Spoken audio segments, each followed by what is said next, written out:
안녕하십니까. 기능의학으로 환자를 치료하는 의사 닥터덕입니다. 오늘은 오랜만에 예전에도 제가 한번 영상을 올렸었는데 기능의학에 대해서 잘 모르시는 분들이 너무 많고요. 저한테 찾아오시는 많은 분들이 제 영상을 예전부터 쭉 공부를 해 오시면서 정말로 이게 필요하다고 생각되셔서 저한테 몸을 맡기기 위해서 오는 분도 있고요. 어떤 분들은 그냥 서칭하다가 하나 얻어 걸렸는데 하나 들어보니까 그럴싸하고 자기가 너무 지금 불편하다 보니까 이 의사한테 한번 가볼까 하는 식으로 오는 분들도 있고요. 뭐 다 제각각이겠죠. 좀 제대로 알고 오시면 좀 좋을 것 같은데 그렇지 못하고 그냥 대충 알면서 오시는 분들도 있고, 또 어떤 분들은 이 병원이 좀 대기 기간이 좀 길거든요. 평균 한 3개월 정도 잡는데 한두 달 정도로 좀 땡기려고 노력은 하지만 제가 또 능력이 좀 부족하다 보니까 환자를 많이 볼 수가 없어서 자꾸 대기 기간이 늘어나는데, 그러다 보니까 이제 기다리지 못하고 다른 병원에 가서 검사를 하고 그 검사 결과지를 갖고서 뒤늦게 오신 분이 있어요. 그러면 제가 보고는 다른 병원에서 했던 검사 중에 제가 필요한 검사들이 있을 수 있잖아요. 그럼 그런 것들을 다 빼고 제가 꼭 봐야 되는 검사를 다시 내릴 때가 있어요. 근데 환자분들은 기능의학병원에서 하는 검사면은 자기도 돈을 많이 들여서 했는데 왜 이 병원에 와서 또 다시 검사를 해야 되냐 하는 식으로 말씀하시면서 검사를 원하지 않으세요. 그러면서 저보고 치료를 해달라고 하시는 거예요. 그럼 제가 되게 많이 답답해지는데, 그 이유가 뭐냐면은 상상을 해보세요. 검사가 한 수백 가지입니다. 수백 가지 중에서 제 나름대로는 이 환자를 분석을 짝짝짝짝 해서 적어도 이 정도의 정보를 내가 얻어야지 이 환자를 제대로 치료할 수 있다고 생각하는 검사들을 제가 추렸겠죠. 만약에 그렇지 않고 다 한다면은 검사비만 해도 몇백만 원씩 나올 건데, 실제로 서울의 모 병원 가시면은 기능의학 검사 1인당 한 2, 300, 3, 400 드는 곳도 많아요. 근데 그걸 다 굳이 할 필요가 없다고 저는 생각하니까 그 중에서 골라서 하는데, 선생님들마다 자기의 패턴과 진료 스타일과 또 여러 가지 다를 수 있죠. 이게 왜냐면은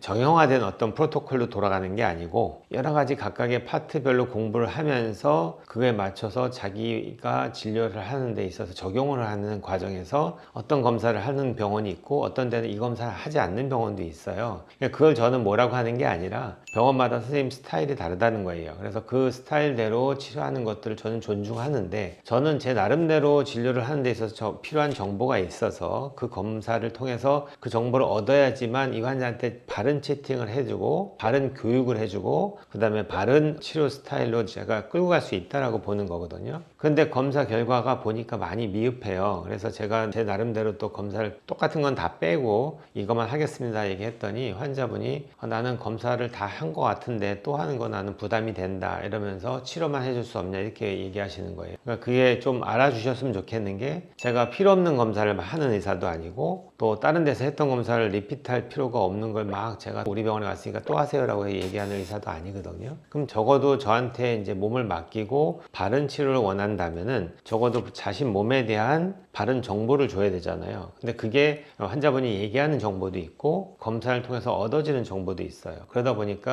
그 검사가 필요한 것들만 제가 내리는데, 근데 그렇지 못하고 검사 안 하시겠다고 하시면서 저한테 치료를 해달라고 얘기하시면 제가 되게 난감해지겠죠. 왜냐면은 환자를 제대로 모르면서 제가 치료할 수가 없잖아요. 뭘 알아야지 바른 교육과 바른 치료가 나올 수 있으니까. 그러니까 그걸 좀 이해해 주셨으면 좋겠다. 그래서 다른 데서 검사를 다 하고 오셔도 제가 다 빼드립니다. 그러니까 뭘 했다 하면 빼드릴 수도 있어요. 근데 어떤 경우는 검사실도 좀 달라요. 하나는 미국으로 보내는 검사가 있고 하나는 국내에서 하는 검사가 있는데, 미국으로 보내는 게 조금 더 비싸거든요. 그러다 보니까 이제 단가가 좀 높아지니까 일부 병원에서는 그냥 국내에서 하는 검사들을 또 하는 분들도 꽤 많거든요. 그거는 뭐 자기 취향이고 자기 의향이니까 제가 존중하겠지만, 제 나름대로의 생각은 국내 검사의 한계점이 몇 군데가 있거든요. 그래서 그런 것들은 저는 좀 빼고 비용이 좀 더 들더라도 좀 객관적으로 정확하게 분석할 수 있는 그런 쪽으로 검사를 의뢰하다 보니까 갖고 오신 정보가 좀 미흡해서 다시 검사하는 경우도 가끔 있지만, 가급적이면은 중복되는 비용에 부담되지 않을 정도로 제가 노력하려고 하긴 합니다. 그렇지만 알고는 계셔야 될 게, 적어도 저한테 치료를 위해서 몸을 맡기시려면은 본인 몸에 대한 바른 정보를 줄 수 있어야지 제가 할 수 있다, 이 정도는 좀 명심하시고, 제가 쓸데없는 검사까지 막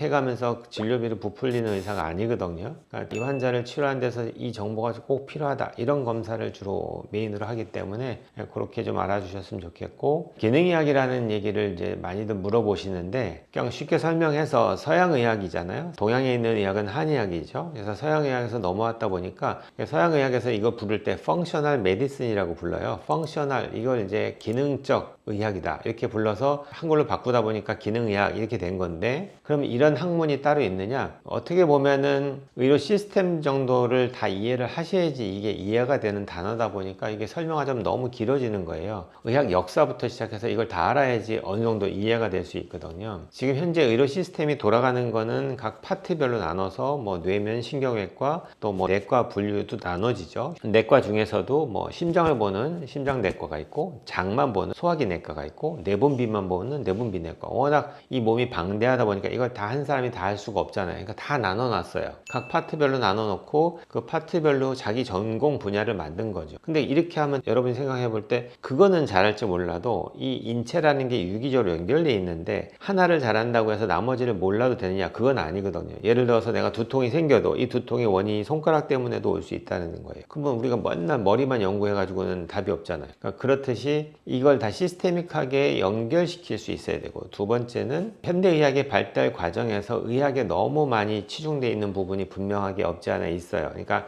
약만 갖고서 환자를 치료하려는 그런 방향성이 너무 강하다 보니까 제약사에 관련된 여러 가지 의존이 너무 큰 거예요. 그래서 약으로만 계속 컨트롤 하려고 하다 보니까 문제점이 생기죠. 근데 저희 같은 기능의학자들은 가급적이면은 약은 필요할 때 쓰는 거고, 약이 없이도 내 몸이 잘 컨트롤 될 수 있는 것을 가능하다고 보고 얘를 만들 수 있는 바른 방향을 열심히 공부해서 그쪽으로 안내를 하는 의사다 보니까 이게 주류의학에서 하는 여러 가지 방향성과는 좀 다르잖아요. 그러다 보니까 이게 좀 충돌되는 거예요. 이쪽에서 얘기하는 것과 저희들이 얘기하는 것. 그래서 이 두 가지를 다 들어보시고, 어떤 분들은 양다리 걸쳐서 가는 분들도 있고요, 어떤 분들은 아예 이쪽은 포기하고 이쪽으로 넘어오신 분들도 있고요. 그러니까 다 제각각인데, 저도 의사로서 약을 무조건 금지하고 절대로 하면 안 된다라고 하는 의사가 아니고요. 저도 필요에 따라서 약을 쓰고, 어떤 분들은 너무나 약을 등한시하고 무시하는 분들도 가끔 오시는데, 약만 조금 쓰면은 조절되고 덜 불편하실 텐데 계속 불편한 것들 얘기하시면서 어떻게든지 해결해 달라고 얘기하시는 거예요. 그럼 너무 더 답답해지죠, 그것도. 그러니까 약은 약대로 좀 이용을 하시되, 얘는 도구로서 이용하는 거고, 얘를 갖고서 내 몸을 건강하게 만들겠다는 얘기가 아니잖아요. 이제 그렇게 도움만 받고 내가 어떻게 하면 이 약을 쓰지 않아도 되는 몸을 만들겠느냐 하는 것들로 노력하신다. 이게 바로 기능의학적인 취지라고 보시면 돼요.